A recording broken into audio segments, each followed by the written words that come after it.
திரு விஜய் மட்டும்தான் பிரதான காரணமா திமுக தோல்விக்கு? விஜயும் ஒரு காரணமாக இருந்தாலும் அதைவிட மிக முக்கியமா கிட்டத்தட்ட அவர்கள் களத்தை உணர்வதற்கே முதல்ல தவறிட்டாங்க. நீங்க விஜய் என்கிற ஒரு சக்தியை மதிப்பீடு செய்யாதது ஒரு பக்கம் இருந்தாலும், இன்னொரு பக்கத்துல அவர்களுடைய வெற்றி ஃபார்முலா தொடர்ச்சியா 2019, 21, 24 பாஜக எதிர்ப்பு, அதனுடைய அடிப்படையில தான் திமுகவுடைய தொடர் வெற்றி சாத்தியமாகுது.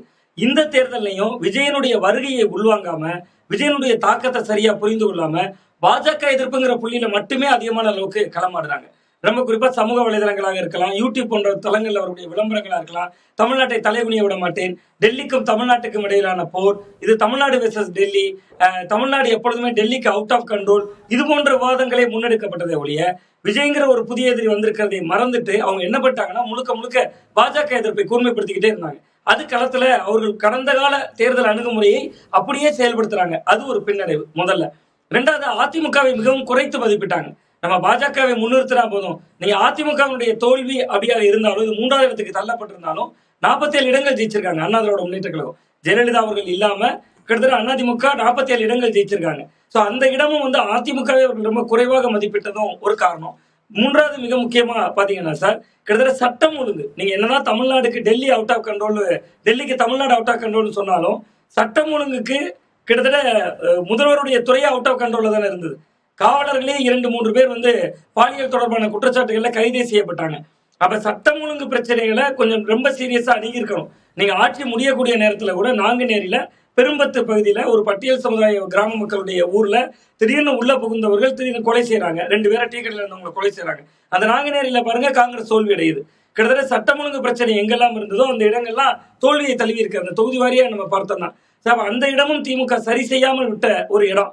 நீங்க இன்னொன்னு மிக முக்கியமா அவர்கள் நம்பினது, மக்கள் நல திட்டங்களுக்கு ஓட்டு விழுந்துரும், 1,31,00,000 பெண்களுக்கு மகளிர் உரிமை தொகை கொடுக்குறோம், அந்த ஓட்டு நமக்கு வந்துடும். நான் தொடர்ந்து பல விவாதங்களை நம்மளே கூட பேசியிருக்கோம் சார். 2,23,00,000 குடும்ப அட்டைகள், அப்ப பயன்பெறாதவர்கள் 80 லட்சம் பேர் இருக்காங்க. அந்த 80 லட்சம் பேரை அவர்கள் பொருட்படுத்தல, 1,31,00,000 பேர் பயன்பெறாங்க. இன்னொன்று ஒரு டேட்டா, அவருக்கு தவறான டேட்டா ஒன்று, அந்த டேட்டாவை தொடர்ந்து சிஎம்ஏ சொன்னார். அது எந்த டேட்டா நான் இப்ப சொல்லலாம்னு நினைக்கிறேன் சார். புதுமை பெண் திட்டத்துல பயனடைகிறவங்க, தமிழ் புதல்வன்ல பயனடைகிறவங்க, நான் முதல்வன்ல பலனடைகிறவங்க, திட்டங்களுக்கு வெவ்வேறு வடிவம் கொடுத்துட்டு, கலைஞர் கனவு இல்லம் வீடு சொல்லலாம், எல்லாமே சேர்த்து இந்த எல்லா வடிவமும் சொல்லிட்டு அரசின் திட்டங்கள்ல பயன்பெறாத குடும்பமே இல்லை அப்படின்னு ஒரு வாதத்தை முன் வச்சாங்க. நீங்க அதுக்கான தகுதிகள் பாத்தீங்கன்னா, புதுமை பெண் திட்டம் அரசு பள்ளி, அரசு உதவிபெறும் பள்ளியில படிச்சவங்களுக்கு கிடைக்கும். தமிழ் புதல்வன் திட்டம் அரசு பள்ளி, அரசு உதவிபெறும் பள்ளியில படிச்சவங்களுக்கு கிடைக்கும். கனவு, அந்த கலைஞர் கனவு வீடு பொருளாதாரத்துல நலிவுற்றவங்களுக்கு கிடைக்கும். நீங்க எத்தனை திட்டங்கள் வடிவம் கொடுத்தாலும் பயனாளிகள் அந்த 1,31,00,000 பேருக்குள்ளதான் இருக்காங்க. ஆனா அதை கடைசி வரை திமுக தலைமை பரிசீலனை செய்யல. கிட்டத்தட்ட ஒவ்வொரு திட்டத்திலையும் வெவ்வேறு பயனாளிகள் அவங்க நினைச்சுக்கிட்டாங்க. அப்ப 2,23,00,000 குடும்ப அட்டைகள், அதுல 1,31,00,000 பெண்கள் பயனாளிகள், ஓட்டு போட்ட பெண்களே 2,4 கோடி பேர். அவங்க முதல் கோணலே முற்றிலும் கோணலாகிவிட்டது. 2வது இளைஞர்கள் ஓட்டு, இளைஞர்களை ஈர்க்கிறதுக்கு இளைஞரணி மாநாடு போட்டாங்க, விருதுநகர் போன்ற பகுதிகளில் போட்டாங்க. பட் திமுகவினர் திரட்டி வந்த கூட்டம், அதை அவர்கள் பொருட்படுத்தல. இன்னொன்று, கட்சியினுடைய தொண்டர்கள், முந்தைய நீங்க திமுக ஆட்சி, முந்தைய அதிமுக ஆட்சியோடு ஒப்பிடும் போது, கலைஞர் அவர்கள் காலத்துல இருந்த திமுகவோடு ஒப்பிடுகிற பொழுது, கட்சியின் அடிமட்ட தொண்டர்கள் கடந்த 5 ஆண்டு கால ஆட்சியில எந்த பலனும் அனுபவிக்கல. பல தொண்டர்கள் சொன்னாங்க, இதை களத்துக்கு போயிருக்கிறப்ப, அந்த மக்களோட கருத்தை கேட்கிறப்ப, அடிமட்ட தொண்டன் வேலை செய்யணும்ல, கிரவுண்ட்ல போய் அவங்க வேலை செய்யணும். நிறுவனங்களை நம்பினாங்க, நிறைய ஸ்ட்ராட்டஜி கம்பெனிஸை நம்பினாங்க. பட் அந்த நம்பிக்கையை அவர்கள் தொண்டர்கள் மீது வைக்கல. இதெல்லாம் சேர்த்துதான் அவர்களுக்கான ஒரு பெரிய பின்னடைவு அப்படின்னு நான் பாக்குறேன். இன்னொன்று, மக்களின் மனநிலையவே கணிக்க தவறிட்டாங்க. நமக்கு வந்து 1,31,00,000 பயனாளிகள் அவங்க ஓட்டு போட்டுருவாங்க. நான் அதுக்கு ஒரு சின்ன உதாரணம் மட்டும் சொன்னேன் சார். நீங்க வந்து கிட்டத்தட்ட காலை உணவு திட்டம், காலையில உணவு திட்டம் அரசு பள்ளியில வருது. நீங்க பாருங்க, அந்த பேரண்ட்ஸ் தான் அந்த 1,31,00,000 பயனாளிகள் இருப்பாங்க. அப்ப புதிய பயனாளிகள் இருந்தாதான் நீங்க 2 கோடி பேரை கவர் பண்ண முடியும். அப்படி இல்ல, அவங்க எல்லா திட்டங்களும் விளிம்பு நிலை மக்களுக்கானது, அதுல சந்தேகமே இல்லை. பாதிக்கப்பட்ட பாவப்பட்ட அடித்தட்டு வர்க்கத்தினுடைய பலன் பெறுகிறது, அதுலயும் சந்தேகமே இல்லை. ஆனா பயனாளிகள் நம்ம எத்தனை புள்ளிகள்ல பார்த்தாலும் அது ஒரே குடும்பம் தான், ஒரே நபர்கள் தான், அந்த 1,31,00,000 பேர் தான். அவர்களும் ஒரு ரசிகமான நிலையை விஜயை நோக்கி நகர்றாங்க, அதை கணிக்க தவறிட்டாங்க. இப்படி பல விஷயங்கள் அவர்களுடைய அந்த வியூகம் வகுக்கிறதுல, ரொம்ப குறிப்பா பிஜேபி எதிர்ப்பு அரசியல் சொன்னாலே போதும், தமிழ்நாட்டில் அதுதான் வெற்றிக்கான ஃபார்முலா என்று அவர்கள் நம்பிக்கொண்டார்கள்.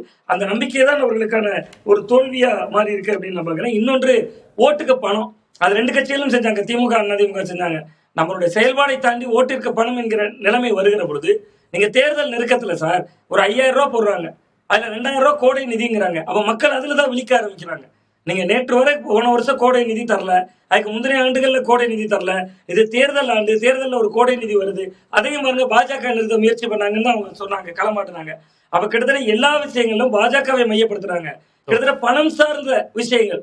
நீங்க ஆட்சிக்கு வந்து நீங்க போன 2021 பாத்தீங்கன்னா அதிமுக ஆட்சி முடியக்கூடிய நேரத்துல பொங்கல் பரிசு தொகுப்பு போட்டாங்க. அந்த தொகுப்புக்கு அவர்களுக்கு என்ன கிடைத்தது? ஒரு 75 தொகுதி தான் கிடைச்சது. இப்ப பாருங்க திமுக கூட்டணியாக 73. அப்ப பணம் இவ்வளவுதான் பிளே பண்ணும். நீங்க சட்டம் ஒழுங்கு, அதை சார்ந்த மக்கள்கிட்ட அடிமட்ட தொண்டன் பலனடையணும்.